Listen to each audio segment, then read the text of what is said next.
Mari Bapak Ibu, saudara yang kasih Tuhan, kita tundukkan kepala, kita berdoa. Benar ya Bapa yang di dalam surga, kami bersyukur kepada Engkau, karena Engkau adalah Allah Bapa yang baik, yang memelihara kehidupan kami, yang memperlakukan kami sungguh sebagai anak-anak-Mu yang Kau kasihi. Bapa, kami bersyukur karena kasih-Mu terbukti ketika Allah mengutus anak-Mu yang tunggal, Yesus Kristus, ke dalam dunia. Sehingga kami ada dan berada pada hari ini semua adalah karena kebaikan Tuhan. Ini semua adalah karena kasih Tuhan. Dan jikalau pada pagi hari ini Tuhan, kami menghampiri Engkau. Kami menghampiri Engkau. Kami menaikkan pujian sebagai persembahan kami, ucap syukur kami kepada Tuhan. Kami mau mendengar suara Tuhan. Kami mau membaca firman-Mu, berbicaralah kepada kami Tuhan. Sebelum kami banyak melakukan aktivitas, kegiatan kami baik yang bersentuhan langsung dengan kebutuhan hidup kami, ataupun kebutuhan orang lain, atau bersentuhan langsung dengan tempat di mana kami bekerja, atau dengan bangsa ini. Tuhan, kami sungguh menyerahkan. Biarlah firman-Mu ini berbicara langsung kepada masing-masing kami, sesuai dengan pergumulan kami, dan bahkan mendidik kami bagaimana kami hidup sebagai anak-anak Tuhan di tengah dunia, di mana kami bekerja dan kami melayani Tuhan. Ini doa Bapa kami yang di surga, kami serahkan waktu ini. Di dalam nama Yesus Kristus kami berdoa. Amin. Apa kabarnya Bapak Ibu sampai hari ini? Saya berharap bahwa kita semua dalam kondisi yang baik. Dan bagi Bapak Ibu saudara kasih Tuhan yang mengikuti siaran ini dan Anda sudah mulai beraktivitas, Anda sudah mulai kerja, silakan bekerja dengan baik. Jangan lupa integritas Anda sebagai anak-anak Tuhan. Saya akan memulai renungan kita pada pagi hari ini menyampaikan satu tulisan atau sumber berita dari Fox News, saudara kasih Tuhan. Diberitakan bahwa pada tanggal 1 Januari tahun 2018, ya, 2 tahun yang lalu Bapak Ibu saudara yang kasih Tuhan, satu lembaga yang disebut dengan RPL, saudara, yaitu Recreational Pot Law. Apa itu? Yaitu sebagai satu lembaga hukum yang mengatur penjualan marijuana, saudara. Dan tanggal 1 Januari tahun 2018, marijuana mulai legal dijual di California. Dan katanya diproyeksikan bahwa penjualan ini bisa akan mencapai 50 triliun di tahun 2018. Dan bisa mencapai 70 triliun di tahun 2019. Dan setiap tahun diproyeksikan ketika marijuana ini dilegalkan dijual akan menguntungkan atau menumpuk uang yang sangat banyak. Saya pikir selain daripada itu, ini juga bisa menjadi berita ataupun kewaspadaan pada kita atau anggota keluarga kita atau sanak famili kita bahwa sungguh hal ini sangat-sangat menjadi satu kewaspadaan bagi keluarga kita. Saudara, kalau kita mendengar hal ini, berita tersebut, saudara ya, apa tujuan utamanya mereka melegalkan hal itu? Saya menduga sepertinya ini disebabkan karena uang. Uang adalah yang menjadi tujuan utama sehingga marijuana itu dijual secara legal di sana. Nah, saya tidak tahu Bapak Ibu saudara yang kasih Tuhan, apa yang menjadi tujuan hidup kita di tahun 2021 ini. Masih ingatkah Bapak Ibu saudara yang kasih Tuhan? Pada waktu kita memasuki tahun 2021, apa yang mau kita kejar? Apa tujuan utama kita? Apa yang mau kita lakukan? Saya mengajak kita bersama-sama memperhatikan satu bagian firman Tuhan. Kiranya ini mengingatkan kita bersama-sama kembali apa yang menjadi keinginan Tuhan di dalam kehidupan kita. Yaitu di dalam Pengkhotbah pasal yang ke-5 ayat yang ke-10. Pengkhotbah pasal yang ke-5 ayat yang ke-10. Demikian firman Tuhan berkata, siapa mencintai uang tidak akan puas dengan uang. Dan siapa mencintai kekayaan tidak akan puas dengan penghasilannya. ini pun sia-sia. Sekali lagi Bapak Ibu, siapa mencintai uang tidak akan puas dengan uang. Dan siapa mencintai kekayaan tidak akan puas dengan penghasilannya. Ini pun sia-sia. Pengkhotbah pasal yang kelima ayat ke-10 ini mau kita renungkan Bapak Ibu yang kasih Tuhan. Yang pertama, kita dari sini belajar dari kebenaran firman Tuhan, dikatakan jangan cinta uang. Ya. Jangan cinta uang. Bapak Ibu Saudara yang kasih Tuhan, ketika dikatakan jangan cinta uang. Uang itu tidak jahat Bapak Ibu. Karena uang benda mati dan dia hanya sekedar alat transaksi.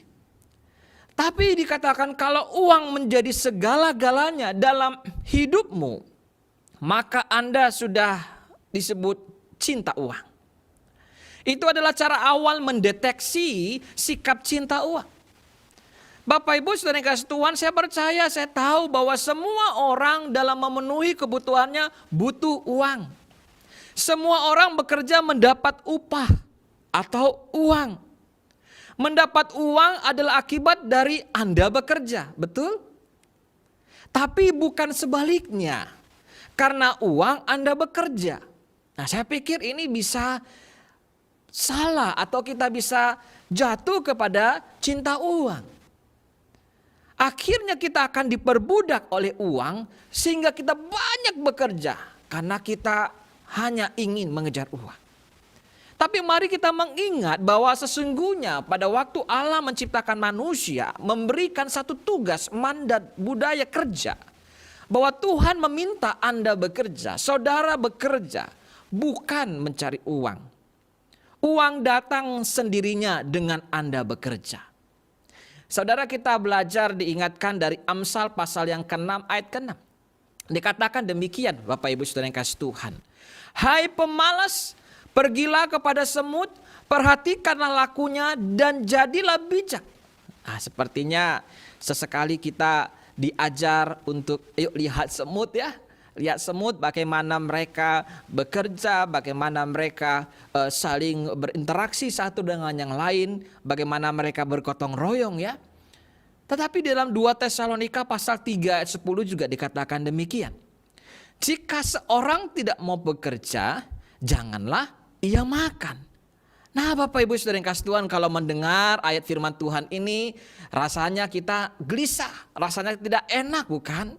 Tetapi sesungguhnya firman Tuhan ini mau mengingatkan kita kembali bersama-sama bahwasanya yang dimintakan oleh Tuhan kepada kita adalah untuk bekerja, bukan mencari uang. Dengan bekerja Anda akan mendapatkan berkat Tuhan melebihi uang. Saya katakan sekali lagi, Tuhan meminta Anda bekerja, bukan mencari uang. Sebab dengan bekerja Anda akan mendapatkan berkat Tuhan melebihi uang. Yang kedua Bapak Ibu Saudara yang kasih Tuhan, firman Tuhan ini juga mau mengajarkan kepada kita, jangan mencintai kekayaan. Ya, jangan mencintai kekayaan. Bapak Ibu Saudara yang kasih Tuhan, cinta kekayaan, cinta uang adalah dua kekuatan besar yang dapat menghancurkan manusia. Dua kekuatan ini seperti dua sisi sebuah mata uang. Akan berlalu berjalan beriringan. Apakah berdosa Anda memiliki kekayaan? Tidak. Apakah salah diberkati oleh kekayaan? Tidak. Apakah boleh berkeinginan menjadi orang kaya? Boleh. Lalu apa masalahnya dengan kekayaan? Masalahnya pada kata mencintai kekayaan. Apakah cinta itu Bapak Ibu? Cinta itu singkatnya saya mau katakan, cinta itu memiliki kekuatan untuk membangun, tapi cinta juga punya kekuatan untuk menghanguskan. Mencintai Tuhan itulah hal yang utama. Mencintai pasangan itulah bagus sekali. Mencintai keluarga itu bagus sekali. Tapi Tuhan tidak pernah mengarahkan kita untuk mencintai hal yang lain. Kecuali Tuhan berkata, Cintailah, kasihilah Tuhan dan sesama kita. Di dalam Lukas pasal 10 ayat 27 berkata demikian. Kasihilah Tuhan Allahmu dengan segenap hatimu, dengan segenap jiwamu, dengan segenap kekuatanmu, dan dengan segenap akal budimu. Dan dikatakan demikian. Dan kasihilah sesamamu manusia seperti dirimu sendiri. Mencintai kekayaan akan menimbulkan nafsu ketidakpuasan, termasuk tidak puas mengenai penghasilanmu. Anda tidak pernah melihat penghasilanmu sebagai berkat, tapi nafsu untuk meraih kekayaan. Kalau sudah seperti ini, Bapak Ibu saudara yang kasih Tuhan, maka sikap apa yang selanjutnya muncul pada diri seseorang itu, yaitu kikir. Sikap yang muncul selanjutnya adalah kikir. Tapi maukah kita berdoa seperti ini? Dalam firman Tuhan di dalam Amsal 38 berkata demikian. Jauhkanlah daripadaku kecurangan dan kebohongan. Janganlah berikan kepadaku kemiskinan atau kekayaan. Biarkanlah aku menikmati makanan yang menjadi bagianku. Indah ya Bapak Ibu ya. Kalau doa seperti ini. Jauhkanlah daripadaku kecurangan dan kebohongan. Jangan berikan kepadaku kemiskinan atau kekayaan. Tapi biarkanlah aku menikmati makanan yang menjadi bagianku. Kalau ini doa kita, berapapun penghasilan kita tiap bulan, berapapun penghasilan dari pasangan kita, berapapun penghasilan dari anak-anak kita akan mensyukurinya kepada Tuhan. Karena ternyata itu adalah satu berkat yang Tuhan berikan. Itulah mengapa di dalam bagian ini saya berikan quote kepada kita. Katakan kepada pasanganmu, katakan kepada anggota keluargamu yang bekerja hari ini. Mari yuk kita syukuri berkat Tuhan dari penghasilanmu pada bulan ini. Kita bersyukur. Kita bersyukur. Ingat Bapak Ibu saudara yang kasih Tuhan. Mencintai kekayaan menimbulkan nafsu ketidakpuasan. Termasuk ketidakpuasan atas penghasilanmu. Itulah yang firman Tuhan katakan di dalam Pengkhotbah pasal yang ke-5 ayat yang ke-10 tadi. Siapa mencintai kekayaan tidak akan puas dengan penghasilannya. Mari di dalam kehidupan kita jalani hidup ini dengan hidup bersyukur. Kita support, kita dukung di dalam doa. Dan juga dalam kata-kata kita terhadap pasangan kita. Pada waktu dia bekerja. Pada waktu dia pulang.